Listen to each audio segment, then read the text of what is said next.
Welcome back to Unbiased, your favorite source of unbiased news and legal analysis. Welcome back to Unbiased. Today is Wednesday, July 10th, and this is your daily news rundown. Per usual, if you love the unbiased approach that this episode provides, you feel more informed after listening, please go ahead and leave my show a review on whatever platform you listen, share the show with your friends, and of course, if you're watching on YouTube, go ahead and hit that thumbs up button and subscribe to the channel if you're not already. All of those things really help me out, so thank you very much. And without further ado, we can get into today's stories, starting with a story about a lawsuit against Elon Musk. A district judge in San Francisco dismissed a case brought by former Twitter employees against Elon Musk, alleging he owes them at least $500 million of severance pay. So this all started about a year and a half ago, you might remember, when Musk bought Twitter, and very soon thereafter fired a large portion of the staff through 4 different cuts between November 2022 and February 2023. Following those layoffs, there was a class action suit brought in San Francisco federal court alleging that Musk had shorted the employees on severance. According to the lawsuit, there was a severance plan in place, which Twitter had created in 2019, that promised the majority of the workers 2 months of their base pay plus 1 week of pay for each full year of service in the event they were laid off. But more senior employees were entitled to up to 6 months of pay. The lawsuit says that these employees only received at most 1 month of severance pay, but many of them didn't receive any pay at all. As a result, the plaintiffs accused X and Musk of violating a federal law which regulates employee benefits. Musk, on the other hand, has said that everyone that was let go was offered 3 months of severance.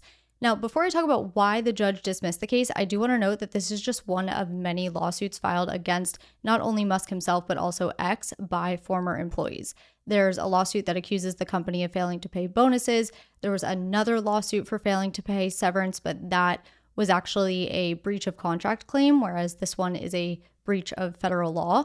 And then also there's a series of other lawsuits, including claims of targeting women and workers with disabilities in the layoffs. So this is just one of many. But essentially what the judge said is that the federal law that the employees were alleging a violation of did not cover the employees' claims. The law at issue is called the Employee Retirement Income Security Act. And what it does is it sets rules for benefit plans, such as how to pay out the plan, how to communicate about the plan, 2 things in which the plaintiffs say Musk and X did not do. Ultimately, the judge's decision came down to the fact that the employees were only promised cash payments in the event that anyone was let go upon Musk's takeover. The judge said that the federal law at issue does not apply to Twitter's post-buyout plan because there was no, quote, ongoing administrative scheme where the company reviewed claims case by case or offered additional benefits like continued healthcare and outplacement services. The only thing that was promised was cash payments, which are not covered under the law at issue.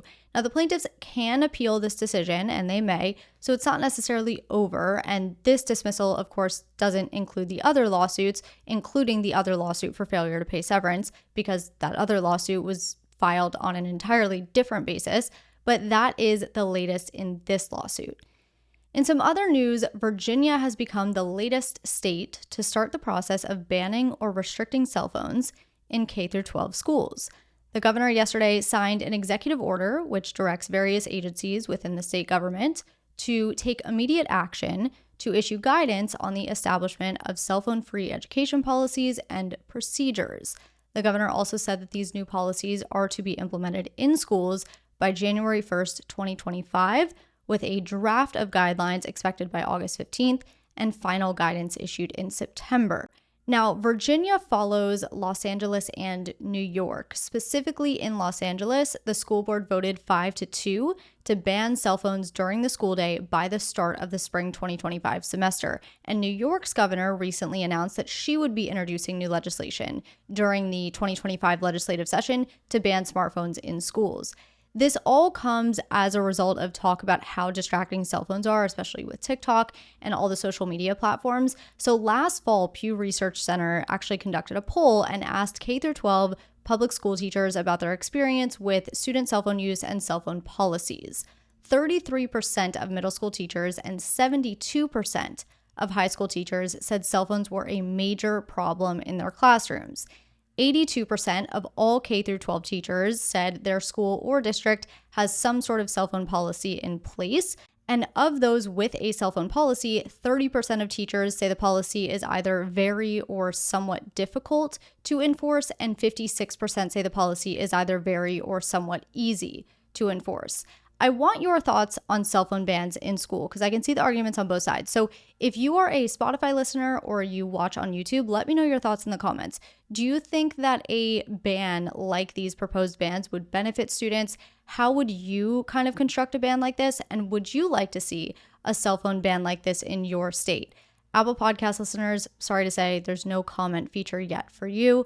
Maybe one day. But if you do listen on Apple, you can always head over to YouTube and leave a comment there.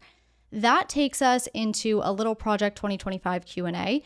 Yesterday, I covered Project 2025, which has been by far the most requested topic for me to explain. And today, I asked those of you who follow me on Instagram to hit me with any outstanding questions you may have so that I can answer them in today's episode.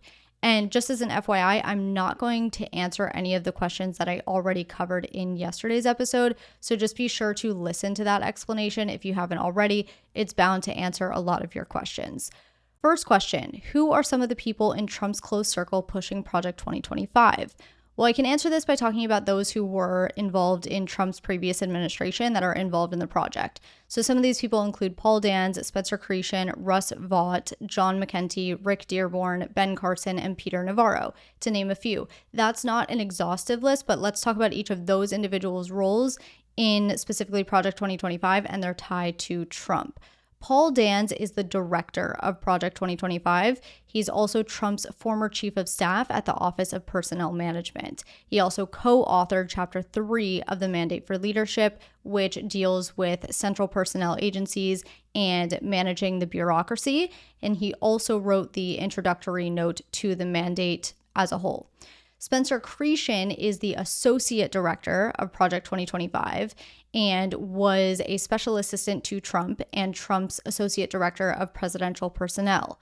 Russ Vought is an author of one of the chapters of the mandate, specifically Chapter 2, which deals with the executive office of the president, and he was also Trump's director of the Office of Management and Budget. John McEntee is a senior advisor to the project and former director of the White House Presidential Personnel Office under Trump. Rick Dearborn is considered a quote-unquote distinguished visiting fellow. He's also a supporter of Project 2025, and he was Trump's former White House Deputy Chief of Staff, specifically for legislative, intergovernmental affairs, and implementation.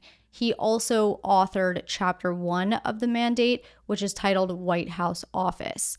Ben Carson authored Chapter 15 of the mandate, titled Department of Housing and Urban Development, and formerly served as Housing and Urban Development Secretary under Trump.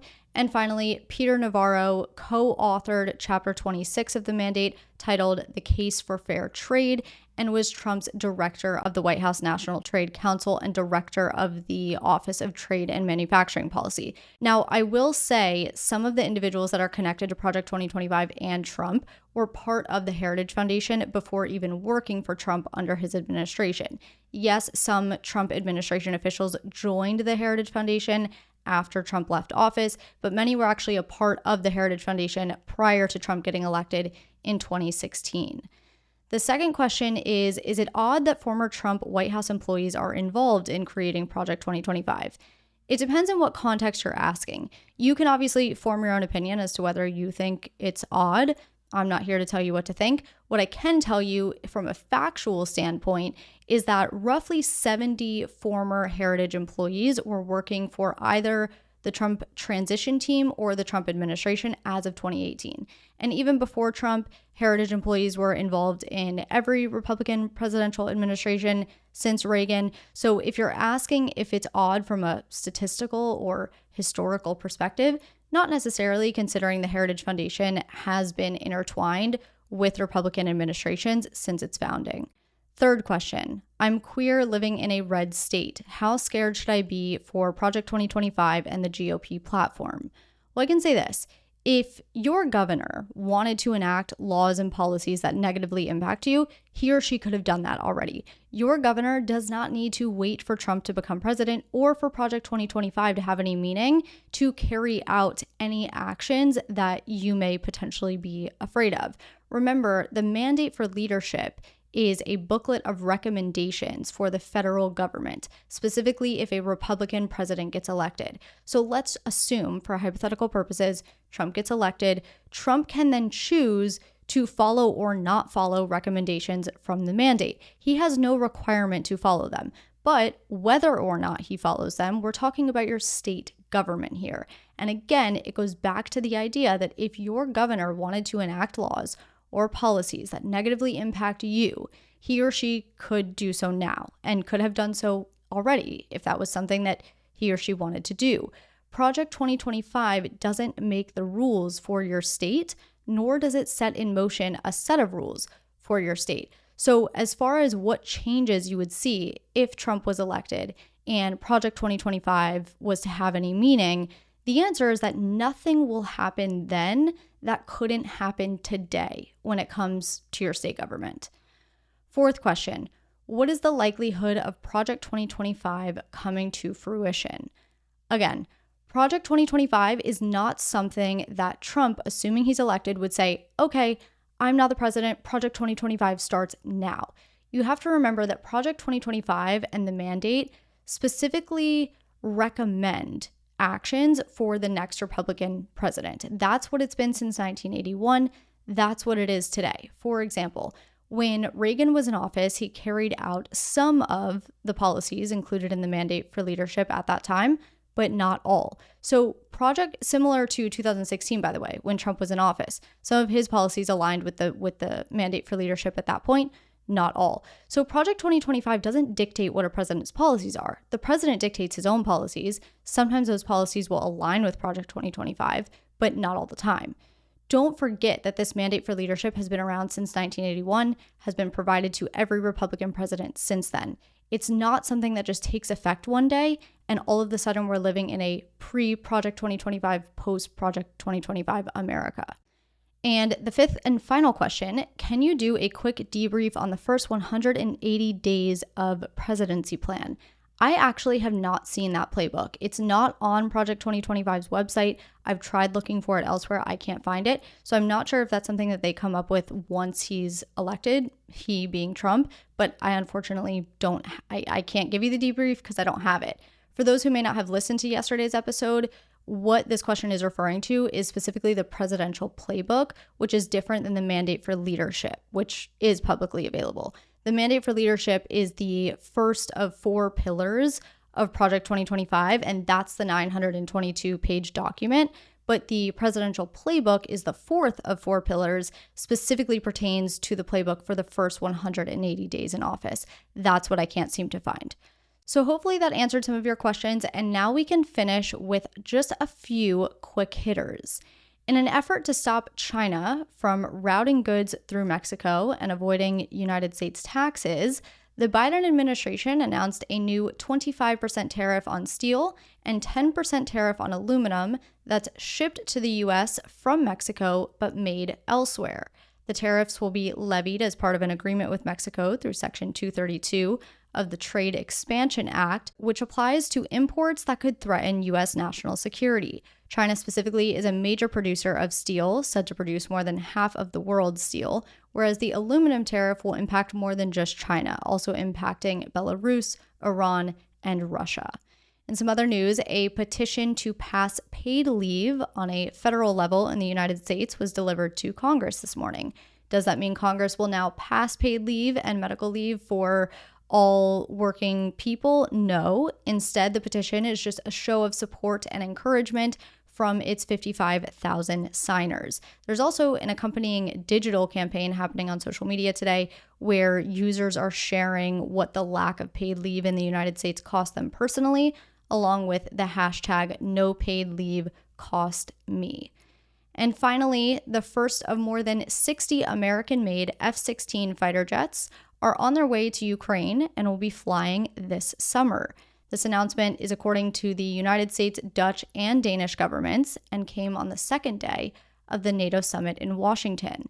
The Dutch have promised an initial batch of 24 warplanes, and Denmark has said it will send 19. That is what I have for you today. Thank you so much for being here. Have a great night, and I will talk to you tomorrow.